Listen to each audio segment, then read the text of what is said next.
बिस्मिल्लाहिर्रहमानिर्रहीम। अस्सलामुअलैकुम वरहमतुल्लाहि वबरकातुहू। क्या आपको भी ऐसा लगता है कि इस बार रमदान में आपके रोज़े और आपकी पढ़ाई के बीच एक जंग चल रही है?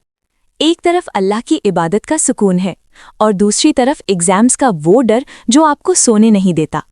हम लड़कियां अक्सर किचन की जिम्मेदारियों, तरावी और किताबों के बीच खुद को इतना थका लेती हैं कि दिल से एक ही दुआ निकलती है, या अल्लाह, क्या मैं मैनेज कर पाऊंगी?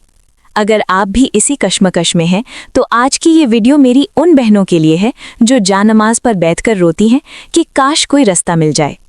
आज मैं आपको एक ऐसी लड़की की सच्ची कहानी सुनाती हूँ जिसका नाम था खदीजा। खदीजा एक बहुत ज़हीन स्टूडेंट थी जिसका ख्वाब था डॉक्टर बनना, लेकिन जब उसके बोर्ड एग्जाम्स रमदान में आए तो वो टूट गई। वो सारी रात जागकर पढ़ने की कोशिश करती, लेकिन इफ्तार के बाद थकावट से उसकी आंखें बंद होने लगती थी। दिन में प्यास की वजह से उसका दिमाग सुन्न हो जाता। उसे लगता था कि वो फेल हो जाएगी।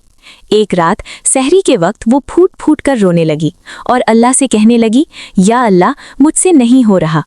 तब उसके अम्मी ने उसके सर पर हाथ रखा और एक ऐसी बात कही जिसने खदीजा की दुनिया बदल दी। उन्होंने कहा, खदीजा बेटा, रोज़ा जिस्म को थकाता है लेकिन रूह को ताकत देता है। अल्लाह किसी पर उसकी ताकत से ज़्यादा बोझ नहीं डालता।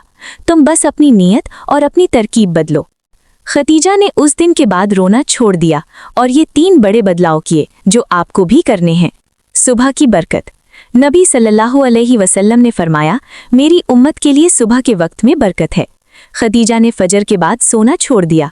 सुबह 5 से 10 बजे तक दिमाग सबसे ज़्यादा तेज़ चलता है। जो चैप्टर रात को याद नहीं होता था वो सुबह 15 मिनट में याद होने लगा। इफ्तार का तवाज़ुन। हम लड़कियां अक्सर इफ्तार बनाने में इतनी मेहनत करती हैं कि खुद बहुत ऑयली खाना खा लेती हैं। खदीजा ने ये गलती छोड़ दी। वो हल्का इफ्तार करती ताकि दिमाग पर बोझ ना पड़े। क़ैलुल्लाह यानी पावर नैप। ज़हर के बाद वो 30-40 मिनट ज़रूर सोती थी। ये सुन्नत भी है और साइंस के मुताबिक ब्रेन को रिचार्ज करने का बेस्ट तरीका है। मेरी प्यारी सिस्टर्स, याद रखिए कि इल्म हासिल करना भी एक इबादत है। सही मुस्लिम की हदीस है, जो शख्स इल्म की तलाश में रास्ता चलता है, अल्लाह उसके लिए जन्नत का रास्ता आसान कर देता है। जब आप रोज़े की हालत में प्यास बर्दाश्त करके किताब खोलती हैं तो फरिश्ते आपके लिए पर फैलाते हैं। पढ़ने से पहले ये 3 दुआएं हमेशा पढ़ें। रब्बी ज़िदनी इल्मा, इल्म में इजाफ़ा। अल्लाहुम्मा ला सहला इल्ला मा जालताहु सहला, मुश्किल को आसान करने के लिए। रब्बिश रहली सदरी, ज़हनी सुकून के लिए। खदीजा ने पूरे रोज़े रखे और जब रिजल्ट आया तो वो पूरे बोर्ड में टॉप कर चुकी थी।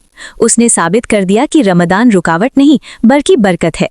अगर खदीजा कर सकती है तो आप भी कर सकती हैं। आप एक लड़की हैं, आपके अंदर अल्लाह ने सब्र और हिम्मत का समंदर रखा है। बस अपने खालिक पर भरोसा रखें। इंशाअल्लाह कामयाबी आपके कदम चूमेगी। दुआओं में याद रखिएगा। अल्लाह हाफिज़।